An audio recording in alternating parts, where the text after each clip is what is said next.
Hello, my name is Jamie Clark, and this is a Porter's Five Forces analysis of balance, studio, and retreat. A little bit of background about balance.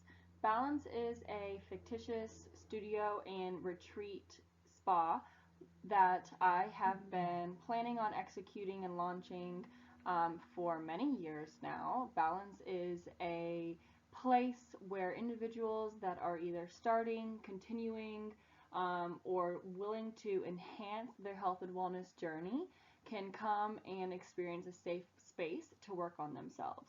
We will offer yoga retreats, yoga classes, meditation, detox retreats, workshops of all different sorts at different types of locations, whether they will be weeks out in the mountains or at the studio. It is where people can come and pick their specific menu of services and work on themselves, whether it be just a mindfulness space or a physical place where they get to exercise and continue to work on their flexibility, for example, and just different ways to enhance overall health and wellness. So, what is a Porter's Five Forces analysis? The five forces are supplier power, buyer power, threat of new entrants, threat of substitutes, all to understand the competitive rivalry of the different forces that could be affecting your business.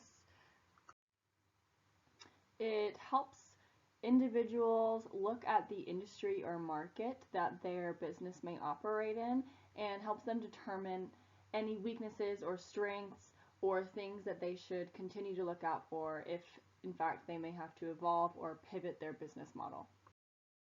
Let's take a look at the supplier power of the industry for a yoga retreat um, or studio. Right now, the yoga studio market is growing rapidly. There are all different types of spin-offs of yoga, and everyone is really focusing on their health and wellness, especially coming out of the COVID-19 pandemic, that there is an extreme opportunity for people to open up some of these like studios or retreats. Secondly, there is a rising prices trend for memberships like this. Right now, the average price for a hot yoga class, for example, in a yoga studio is about $20, and I've seen it's even up to about $28 for really competitive classes to get in, whether it's a well-known teacher or a really well-known brand, um, whatever type of class or model it is, the prices are very steadily increasing. Secondly, consumers choose suppliers based on personal match. So every yoga studio is slightly different. Everyone has a different aesthetic. Consumers either go to the yoga studios for a physical workout, for a spiritual or mental workout, and each one is different. And so, since there are so many that offer supply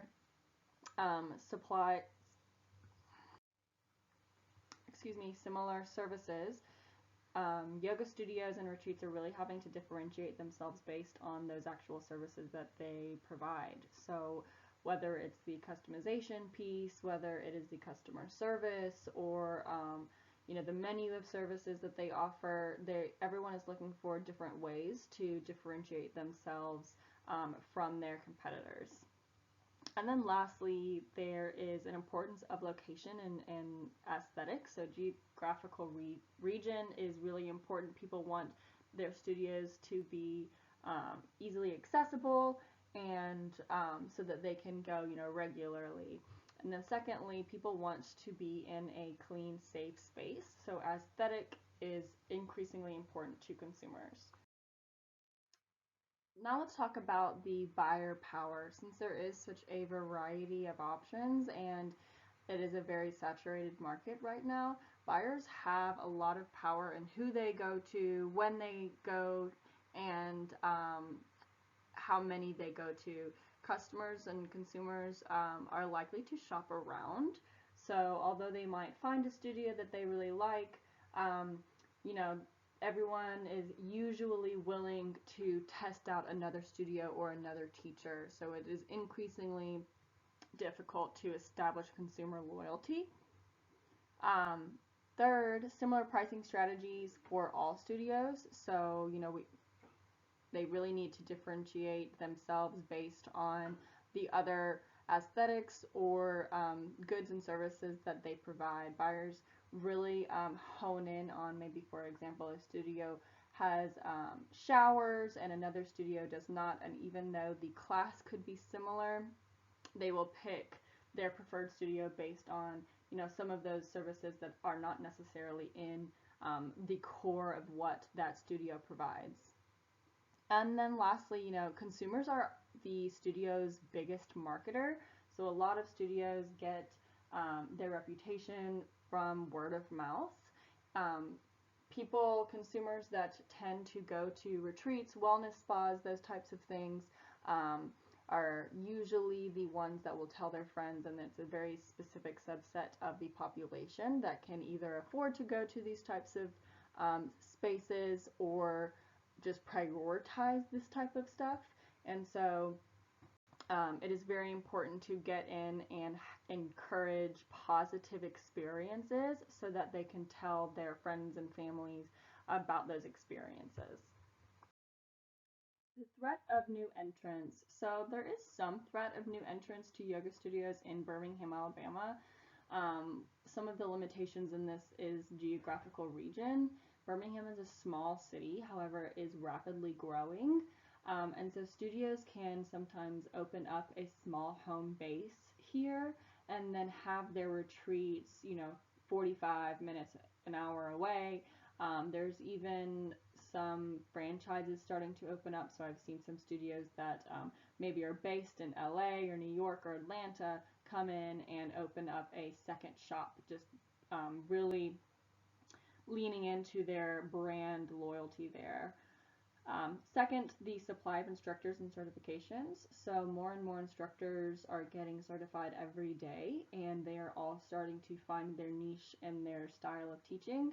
And so as this starts to evolve, instructors can start to open up and start to capture some of that market. Third, the cost to launch and maintain a yoga studio is actually pretty high. There's a big ramp up period to something like this, so it takes a while to really establish oneself in the market, get the good brand. I mentioned consumers are the biggest marketers, so it takes a while to find your place and be well known, even in a small city like Birmingham. And then the last factor is the evolution of wellness methods. So yoga, of course, is millions of years old and has been studied for a very long time, but it has evolved a lot since the conception of it. So there are starting to take pieces of yoga and combine it with Pilates and combine it with other types of wellness and exercise methods and they're creating these new areas of market to capture some of these people that are, for example, starting or trying something new. There are a few substitutes in this area. So, for example, for yoga studios, they are having a hard time capturing the just overall exercise fanatics because there are so many different types of gyms opening up, boot camps, all of that type of stuff. So, unless you are a gung ho yogi, you are usually shopping around and also trying different types of studios. Um, I put medical procedures on here because sometimes people just go to yoga classes or find these studios for the physical aspect of it. And now that medical procedures to enhance muscle or